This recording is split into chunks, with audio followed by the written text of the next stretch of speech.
Hi, I'm Matt Lewis with MLF Legal, and we're in a series where we're discussing general workers' compensation terms and how the system works. This is episode 19, and we're talking today about average weekly wage, sometimes called AWW.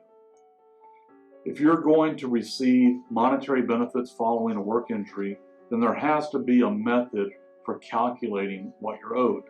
And in Texas, all of these calculations begin with determining your average weekly wage. Now, average weekly wage is exactly what it sounds like it's supposed to be. It's an average of the wages that you've been earning at work. Now, the general rule is that the adjuster is supposed to take all of your wages that you've earned for 13 weeks prior to your work injury, add them up, and divide by 13. That gives us your average weekly earnings. Now, all wages that are paid during that 13-week period count. And this can include bonuses, sales commissions, vehicle allowances, uniforms, dry cleaning, or any other monetary value that you get from working at that job. I've even seen flight privileges included for flight attendants and lodging included for oil field workers. Now, here's a tip for you, and it's often overlooked.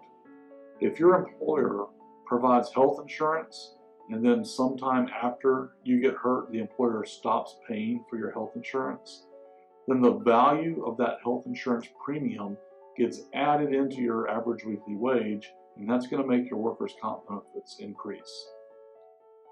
Now, average weekly wage is usually pretty straightforward unless you haven't been on the job for 13 weeks prior to your injury. And at that point, it becomes fairly arguable.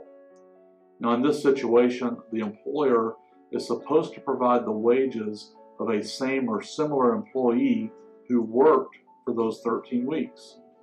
And you can imagine the games that get played in this situation. So, for instance, what if you've worked there for 10 years with raises and your experience level is so far above everybody else that you're generating big commissions?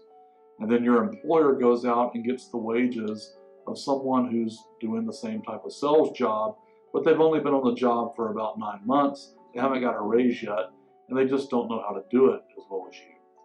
Well, you can imagine that's not going to make you very happy when it comes time to calculate your benefit amounts. So in those situations, we can do something called a fair, just, and reasonable method for determining your average weekly wage. And this is where you make a practical judgment about what your average weekly wage should be. So for instance, if you've been on the job for 12 weeks instead of the 13, you could agree with the insurance company to take your wages and divide by 12 instead of 13 to get a fair average. And this comes in handy when construction workers get rained out of a job for a week during the 13 weeks before the injury, or if someone had to miss work due to an illness. You can make these practical judgments, use the fair, just, and reasonable method, and still get a fair depiction of your average weekly wage. Now, like I said, this is how all the future benefits you're going to get are going to be calculated off of the basis of this average weekly wage, so you got to make it right. And if you want to maximize your benefits, you got to pay attention to average weekly wage.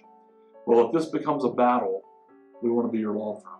If you want to maximize your benefits, you have to pay attention to your average weekly wage. And when this becomes a battle, we want to be your law firm.